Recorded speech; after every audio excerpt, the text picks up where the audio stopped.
Episode 12 शुरू होता है टेम्पेस्ट में ही एंड हम लोग देखते हैं सब लोग बहुत ज़्यादा बिजी होते हैं क्योंकि एक बड़ा सा फेस्टिवल आ रहा है टेम्पेस्ट में, टेम्पेस्ट फाउंडर फेस्टिवल। एंड इसके लिए सब लोग तैयारी कर रहे हैं। सारे डिपार्टमेंट अपने एक्सक्लूसिव प्रोजेक्ट सब लोगों के सामने रखेंगे इस दिन। हम लोग गाबी वन विस्ता को देखते ही वो लोग हिस्ट्री ऑफ पोशन के ऊपर अपना प्रेजेंटेशन बना रहे हैं और चिंता करने से मना करते हैं कोई भी इंपॉर्टेंट इन्फॉर्मेशन इसमें नहीं दिया जाएगा। इसकी मदद से वो जितना हो सके लोगों को पहले के पोषण एंड अभी के उनके पोषण के बारे में बताना चाहता है एंड इससे उन लोगों को फ्यूचर में बहुत सारे ट्रेड अपॉर्चुनिटी भी मिल सकता है। एंड वो लोग पूरे वैसे कम्पीट कर रहे हैं देखने के लिए कौन ज्यादा लोगों को बुला सकता है। वो लोग भी अपने सारे बेस्ट काम दिखाने वाले हैं, इसलिए रिमोरो सब लोग को गुड लक कहता है। रिमोरो बहुत ज्यादा खुश होता है जो सब लोग बहुत ज्यादा एक्साइटेड है। इसके बाद रिमोरो देखता है शियोन को जो क्या बात है शियोन, क्या तुमने अपना प्रोजेक्ट डिसाइड कर लिया? आप थोड़ा इंतजार कीजिए ग्रेट रिमोरो समझ। रिमोरो समझ नहीं पाता लेकिन उसको याद आता है वेल्डोरा एक टाकियो की शॉप ओपन करना चाहता है जो बिल्कुल भी अच्छा आइडिया नहीं है, लेकिन रिमोरो बाद में सोचेगा कहता है। रिमोरो अपने ऑफिस में आता है एंड वो देखता है सुना यहाँ पर इंतजार कर रही है। वो समझ गया है सुना को कोई परेशानी है एंड मदद चाहिए है। क्या आप मुझे इग्रासिया में ले जा सकती हैं? ये अपराध चाहे लेकिन ये नहीं हो सकता। ये योशिता-सान ये भी दूसरी दुनिया से आए हैं रिमेरो की तरह एंड रिमेरो एंड सुनाई से बात करने के लिए आए हैं। टेम्पेस्ट में अच्छे सेफ की जरूरत है, इसे रिमेरो इग्रासिया में इसको बुलाने के लिए आया है। लेकिन इस शहर में वो बहुत समय से ही एंड यहाँ के लोगों ने उसके लिए बहुत कुछ किया है, इसलिए वो ऐसे ही यहाँ से नहीं जाना चाहता। क्या प्लीज हम लोग एक बार मौका देंगे? मैं इतना आसानी से तुम्हारे बातों में नहीं आ सकता। एंड वो उन लोग को एक मौका देता है, अगर वो लोग ऐसा कुछ बना पाए जो उसको भी पसंद आए तब वो जाने के बारे में सोचेगा। सुना, दिखा दो तुम क्या कर सकते हो। ऐसा कुछ बनाओ जो इसका दिमाग पूरी तरह से बदल दे। एंड सुना उनका किचन बोरो कर रही है इसके लिए। थोड़े समय बाद वो बना के आ जाती है। देख कर वो ज्यादा कुछ कहते तो नहीं है, इसके बाद वो टेस्ट करते हैं एंड उनको बहुत ज्यादा पसंद आया है। सब लोग अपनी पूरी कोशिश कर रहे हैं, इससे रिवर भी सोच रहा है उसे भी कुछ करना चाहिए एंड उसे भी एक आइडिया आ जाता है। हम लोग किंगडम ऑफ बर्गन तो देखते ही जहाँ पर मॉजल किसी नोबल से बात कर रहा है। सो आज आप यहाँ पर क्या काम लेके आए हो? मैं स्लेब को लेकर एक शॉप ओपन करने के बारे में सोच रहा हूँ एंड मैं तुमको मौका दे रहा हूँ इसमें इन्वेस्ट करने के लिए। आप एक नाइट एस्टेब्लिशमेंट बना रहे हैं, सो आप एम्प्लॉयज को कितना पे करने के बारे में सोच रहे हैं? क्या कौन बेवकूफ स्लेब्स को पे करता है? एंडो समझ जाता है ये बंदा किसी काम का नहीं है परेशानी के अलावा, जिसके पास आइडिया भी नहीं है एक स्लेब का कीमत कितना होता है। सच में कहा सकता माँ आपके पास अच्छा दिमाग है, मैं उसके सामने कुछ नहीं, लेकिन मैं माफी मांगना चाहूंगा इस वक्त पर कोई भी स्लेब मिलना बहुत कठिन है।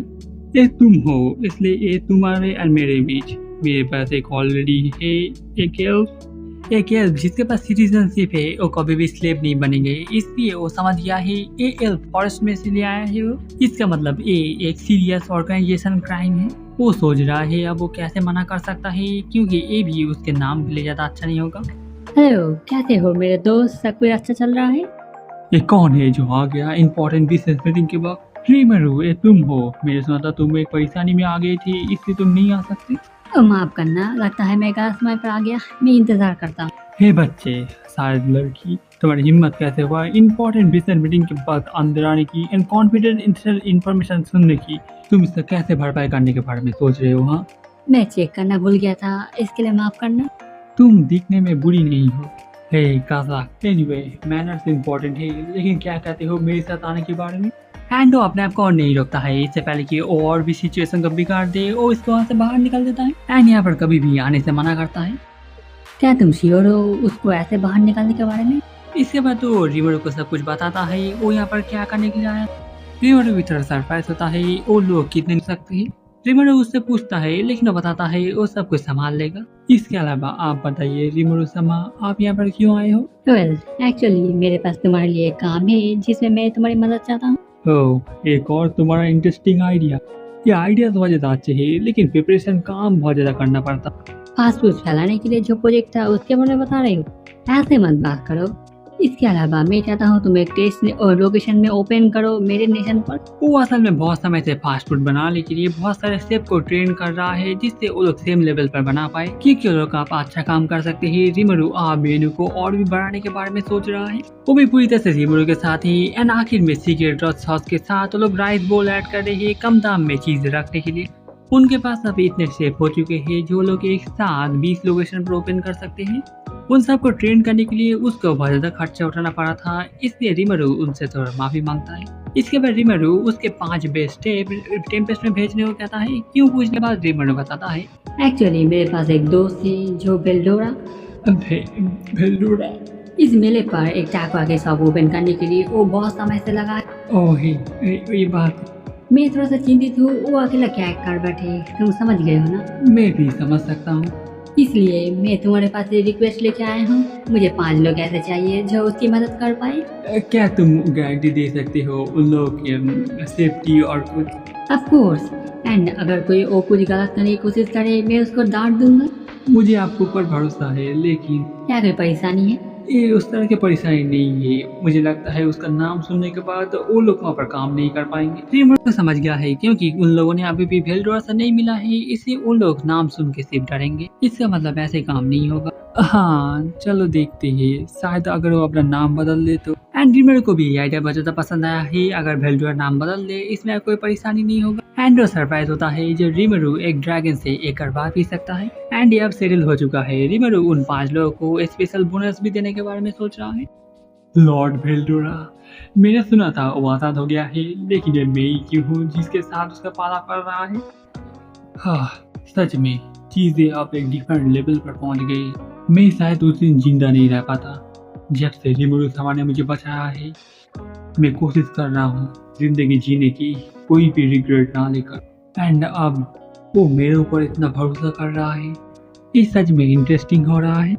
इसके बाद रिमरू फेस्टिवल के बारे में बताता है। ये सुनकर वो भी बहुत ज़्यादा एक्साइटेड होता है, क्योंकि इस तरह के समय में वो भी उसको भी बहुत सारा अपॉर्चुनिटी मिलेगा। रिमरू खुश होता है जो वो भी इसमें इंटरेस्टेड है। इसके बाद वो बताता है जो कुछ चीज़ें में उसको भी थोड़ा परेशानी हो रहा है। रिमरू सोच रहा है नेशन के मेन अट्रैक्शन के बारे में। रिमरू सोच रहा है उसके नेशन को फेमस करने के लिए हेड रिजॉर्ट के लिए उसके वहाँ पर अच्छे रहने के लिए जगह एंड हॉट स्प्रिंग भी है, लेकिन इंटरनेट की बात करें तो वहाँ पर कुछ भी नहीं है। मैं समझ गया, लेकिन तुम्हारे पास रिलैक्सिंग जगह है एंड अच्छा खाना है, तब तुम्हें और इसकी और क्या जरूरत?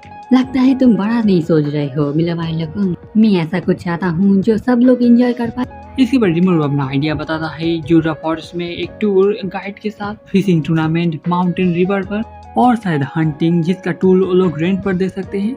उसको भी आइडिया पसंद आया है। बहुत सारे नोबल्स के पास खाली समय होता है, उन लोगों को ये जरूर पसंद आएगा। इसलिए मैं सोच रहा था तुम्हारे पास और कोई आइडिया है क्या नहीं। मैं चाहता था जो लोग फाउंडर फेस्टिवल में आए बाद में वो लोग फिर से यहाँ पर घूमने के लिए आए, इसलिए मुझे अभी भी बहुत कुछ प्रिपेयर करना है, ऐसा कुछ चीजें जो बाकी लोग भी एंजॉय कर पाए। वो भी देखकर सरप्राइज होता है जो रिमरू कितनी आगे की सोच रहा है। वो एक गिरासिया में थिएटर की बात करता है जहाँ पर ओपेरा एंड बीच बीच पर नाटक भी चलता है। इसके अलावा वहाँ पर फाइटिंग अरीना भी है जहाँ पर टूर्नामेंट चलते हैं। तो मैंने भी सुना है हीरो मासाओकी बहुत ज्यादा पॉपुलर है वहाँ पर। हाँ हीरो मासाओकी जो जाने जाते हैं लाइट स्पीड के नाम से, एंड अभी के लिए वो एक डोमिनेटिंग चैंपियन है। मैं भी उसका एक बड़ा फैन हूँ। एंड इसके बाद तो हीरो मासाओकी के बारे में बात करना शुरू करता है एंड रिमरू उसका मना नहीं कर पाता।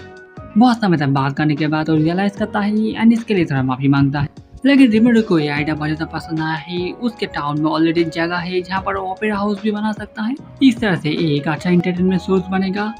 एंड अरीना के बारे में रिमरू का स्माइल लेके वो समझ गया है रिमरू कुछ तो प्लान बना रहा है। मेरा मालिकुन, तुम्हें बैटल के बारे में बहुत कुछ पता है राइट। मैं एक टेम्पेस्ट में एक होल्ड करना चाहता हूँ, क्या तुम अरेंज कर सकते हो मेरे लिए? प्लीज थोड़ा सा रोकिए, इतना इम्पोर्टेंट कुछ आप क्या के इतना जल्दी नहीं कर सकते। अरीना हम लोग तुम्हारे लिए बना सकते हैं, लेकिन बाकी सब चीजें तुम्हें देखना होगा जो सब चाहिए। एंड इस ऑफर के बाद ओबीआर मना नहीं कर पाता एंड जितना हो सके कोशिश करके कहता है। वो शायद दिखने में नहीं लगते, लेकिन रिमरू समा एक डीमन लॉर्ड है। जब तक उसके प्लान क्लियर लग रही है चीजें ले आने में कोई परेशानी नहीं होगा। इसके अलावा वो मेरे ऊपर इतना भरोसा कर रहा है। इस तरह का मौका जिंदगी में एक बार ही आता है। एंड ऑफ कोर्स ये वर्ल्ड लीडर्स के लिए भी होगा, लेकिन हम लोग ज्यादा प्रॉफिट नहीं कमा पाएंगे अगर जनरल पब्लिक के लिए ओपन ना हो। आम लोग, मैं समझ नहीं पाया। मैं एक कॉलोसियम बनाने के बारे में सोच रहा हूँ जो 50,000 और उससे भी ज्यादा लोगों को ले पाए। 50,000 और जितना भी कोशिश करे इसको समझ नहीं पा रहा है। एक ग्रेसिया कॉलोसियम से भी ये 5 गुना ज्यादा बड़ा होगा। इसके बाद रिमरू अपना प्लान बताता है। यहाँ पर आखिर में कुछ खड़े रहने की जगह होगा जहाँ का लोग फ्री में आ सकते हैं। एंड जो लोग अमीर होंगे वो लोग सीट बुक कर सकते हैं एंड अच्छी जगह पर भी ले सकते हैं। नोबिलिटी एंड रॉयल्टी के लिए अलग से वीआईपी रूम एंड बाकी सीट के बारे में वो उसका सोचने को क्या था वो समझ गया है। 50,000 को वो बहुत ज्यादा सोच रहा था, लेकिन अब ये ठीक ठाक ही लग रहा है। यहाँ पर इम्पोर्टेंट है लोगों को पहले बुलाना। वो लोग चाहे तो फ्री में खड़े होकर दे सकते हैं, अगर वो लोग रिलैक्स करना चाहिए वो लोग पैसे देना चाहेंगे। ये सिस्टम एक ग्रासिया से पूरी तरह से अलग है, जहाँ पर इंटरटेनमेंट सिर्फ अपर क्लास के लिए है। एंड अगर अरीना में सच में इतने सारे लोग आए तब सब लोग टेम्पेस पे रहेंगे, इससे वहाँ पर सारे रहने की जगह फुल हो जाएगा एंड सब लोग खाने की जगह वहाँ से खरीदेंगे। इसलिए अरीना अगर खुद ना प्रॉफिट कमाए बाकी सब चीजें उसका पूरा कर देंगे। मुझे सच में मानना ही होगा रिमोनो-sama, आपने पहले से सब कुछ प्लान करके रखा था नहीं? ऑफ कोर्स मैंने करके रखा था। असल में ये आइडिया मुझे अभी आया था। वो समझ गया है, बाद में वो लोग प्रॉफिट मार्जिन बढ़ा सकते हैं, लेकिन अभी के लिए सब लोग को बताना होगा जो यहाँ पर क्या होने वाला है एंड इसके लिए रिमोनो यहाँ पर आया है। मैं समझ गया, तुम ऐसा कुछ इंटरटेनमेंट चाहते हो जिससे लोग बार बार आए। इसलिए अगर अरीना फेल भी हो जाए, अगर लोग आए तब भी आए, तुम उसको सक्सेस कहोगे। हाँ, मैं इम्प्रेस हूँ जो तुम इतने आसानी से सब कुछ समझ गए। मुझे पता था नॉर्मल, लेकिन तुम परफेक्ट हो इस जॉब के। हाँ, मेरे बारे में तुम थोड़ा ज्यादा ही सोच रहे। ऑलराइट, और थोड़ा सा सोच उसके बाद ये सब चीजें प्रोफेशनल के हाथ में छोड़ना चाहिए, राइट? मत बताना जो तुम्हें खुद के ऊपर कॉन्फिडेंस नहीं है। हाँ, आप क्या कह रही हो? आप कभी मीन हो सकती हो रिमोनो-sama। मुझे पता था ऐसा ही तुम कुछ कहोगे। ये तुम्हारे लिए बहुत आसान है ना, तुम समझ गए हो ना? चिंता मत कीजिए, ये मोबाइल आपके साइड में है एंड ये बिल्कुल भी आपको निराश नहीं करेगा एंड ये बिजनेस डील सील हो जाता है। वो लोग चाय पी रहे होते ही एंड मोजाबिल बताता है इस तरह से वो लोग उनके नए हीलिंग पोशन को भी प्रमोट कर सकते हैं। जब तक कोई पूरी तरह से नहीं मर जाता है, ये पोशन पूरी तरह से हील कर सकता है। इसका मतलब कोई अपने आप को बिना रुके जितना चाहे लड़ सकता है एंड इसके बाद हीलिंग पोशन का इस्तेमाल करने के बाद वो लोग फिर से लड़ने के लिए तैयार हो जाएंगे। इस सच में ये क्या अच्छा एडवर्टाइजमेंट बनेगा? तुमने क्या कहा? क्या आपने इतनी दूर तक नहीं सोचा था? ऑफ कोर्स मैंने सोचा था, मैं सिर्फ देखना चाहता था तुम इतने दूर तक जा सकते हो क्या नहीं। मैंने इसके बारे में बिल्कुल भी नहीं सोचा था। ऑफ कोर्स ये आप ही, आपने जरूर इन सब कुछ के बारे में सोच कर रखा था पहले से, लेकिन मैं भी इतनी जल्दी हार मानने वालों से नहीं हूँ। एंड इसके बाद उनके पास और भी आइडिया आता है जो वो लोग उनके बने हुए वेब में प्रमोट कर सकते हैं। एंड जब यहाँ पर कोई इवेंट ना हो वो लोग इसको रेंट पर दे सकते हैं एंड वो लोग टीचर भी ऑफर कर सकते हैं पेड रिलेशन के लिए। ये सब सुन के और भी एक्साइट हो जाता है। उसका मर्चेंट का दिमाग बता रहा है यहाँ पर उनके पास बहुत बड़ी अपॉर्चुनिटी है। एक और बात, अगर तुम इंटरेस्टेड हो, अगर एक टूर्नामेंट सक्सेस हो, क्या तुम मेरे टाउन में आके रहना चाहोगे? तुम चाहो तो तुम टीपीआर और ट्रेड डिपार्टमेंट का इंचार्ज हो सकती हो और शायद जनरल फाइनेंस में। वेल, कोई भी टाइटल चलेगा, मैं सिर्फ तुमको मेरे टाउन में चाहता हूँ। Officer in charge. जैसा तुम देख सकते हो हम लोग का नेशन अब बहुत बड़ा हो चुका है। टूर्नामेंट खत्म होने के बाद इस एडमिनिस्ट्रेशन को मैं फिर से रीऑर्गेनाइज करने वाला हूँ। तुम क्या कहते हो? आपको सच में कोई नहीं हरा सकता रिमोनो-sama। मैं प्रॉमिस करता हूँ मैं वो सब कुछ करूँगा जिससे ये प्रोजेक्ट सक्सेस हो एंड उसके बाद आके मैं आपको ज्वाइन करूँगा। तुम्हें इतने भी फॉर्मल होने की जरूरत नहीं था। हेलो, मैं यहाँ पर मिलने के लिए आया था। हाँ, क्या बात है, क्या कोई परेशानी है? ऐसी कोई बात नहीं है, सब कुछ अच्छा ही चल रहा था थोड़ी देर पहले, लेकिन पता नहीं कहाँ से एक डीमन लॉर्ड आ गया। क्या सच में? ये सुनकर बुरी खबर लग रहा है। वो रिमोनो से माफी मांगता है। उसने अपनी पूरी कोशिश की लेकिन वो वेस्टर्न होली चार्ज को रोक नहीं पाया। रिमोनो ज्यादा सोचने से मना करता है क्योंकि वो लोग ऐसे भी कुछ नहीं कर सकते थे क्योंकि इन सब के पीछे 7 डे कार गए थे एंड वो सुनकर शॉक होता है जो 7 डेज खुद इसमें थे। लेकिन अब सारे मिसअंडरस्टैंडिंग क्लियर हो चुकी है एंड सारे 7 डेज भी खत्म हो चुके हैं। ये सारी बात सुनकर अब जाके वो थोड़ा सा रिलैक्स होता है। रिमोनो भी थोड़ा सरप्राइज होता है जो वो कितना चिंतित था उन लोगों के लिए। मैं अब यहाँ से जाने वाला हूँ, तो इसको ले लो। ये क्या है? मैं डीमन लॉर्ड बना हूँ, ये अनाउंस करने वाला हूँ एंड इसी मौके को लेकर मैं मेरे नेशन को एडवर्टाइज करना चाहता हूँ वर्ल्ड के सामने। ये अच्छा होता अगर तुम इसमें आ पाते। वो सरप्राइज होता है जो इस तरह के मैटर में उसको बुलाया जा रहा है। इसमें कोई बड़ी बात नहीं है कहता है एंड एक साथ में वो किंग ऑफ बहुमत को भी इनविटेशन दे रहा है।